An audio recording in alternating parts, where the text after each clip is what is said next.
మన దేశంలో ఉండే ఆర్థిక అసమానత మరోసారి చర్చనీయాంశమైంది.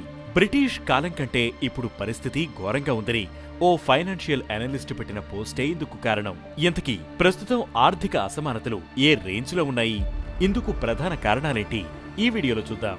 హార్దిక్ జోషి అనే ఫైనాన్షియల్ అనలిస్ట్ లింక్డ్ఇన్ లో రీసెంట్ గా పెట్టిన పోస్ట్ తెగ వైరల్ అయింది. దేశంలోని 1% మంది సంపన్నుల దగ్గరే 40.1% దేశ సంపద ఉందని, ఇక టాప్ 10% దగ్గర 57.7% నేషనల్ ఇన్కమ్ ఉందని చెప్పుకొచ్చారు. ఇక బాటమ్ 50% దగ్గర కేవలం 6.4% సంపద మాత్రమే ఉన్నట్టు చెప్పుకొచ్చారు. ఇందుకు రీజన్ ఏంటి అంటే, ఆయన చెప్పిన మాటేంటో తెలుసా? సంపన్నులకు ఫేవర్గా ట్యాక్స్ పాలసీలు ఉండడం, లేబర్ చట్టాలు బలహీనంగా ఉండడం, చిరు వ్యాపారులను కార్పొరేట్ విధానాలు అణిచివేయడం, పొలిటికల్ డామినేషన్ అండ్ లాబింగ్ అని చెప్పుకొచ్చారు. అంతేకాదు real estate, stock market gains కూడా ఆల్రెడీ సరిపడా అమౌంట్ ఉన్నవారికే ఫేవర్గా ఉంటున్నాయని చెబుతున్నారు.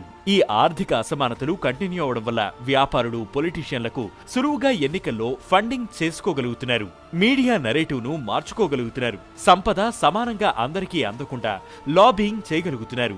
ఓవైపు బడా వ్యాపారులకు సబ్సిడీలు, ట్యాక్స్ బ్రేక్స్ అందిస్తూనే పేదలకు సాయం అందించడం అంటే ఉచితాలు అందించడమేనని మిడిల్ క్లాస్ ను కన్విన్స్ చేస్తున్నారు అని రాసుకొచ్చారు. మన దేశంలో సంపదకు కొరత లేదని, కానీ అది సక్రమంగా డిస్ట్రిబ్యూట్ కాకపోవడం వల్ల పేదరికం, అసమానతలు పెరిగిపోతున్నాయని జోషి చెప్పుకొచ్చారు. నిజాయితీగా strong labour rights, health and education, సంపన్నులకు తగిన ట్యాక్స్ విధించడం వంటి చర్యలను ప్రభుత్వాలు చేపడితేనే మార్పు వస్తుందని, లేదంటే ఈ పరిస్థితి మరింత దిగజారే అవకాశముందని జోషి అభిప్రాయపడుతున్నారు. మరి దీనిపై మీరేమంటారు? అసమానతలు తగ్గాలంటే ఎలాంటి చర్యలు తీసుకోవాలి? కామెంట్ చేయండి.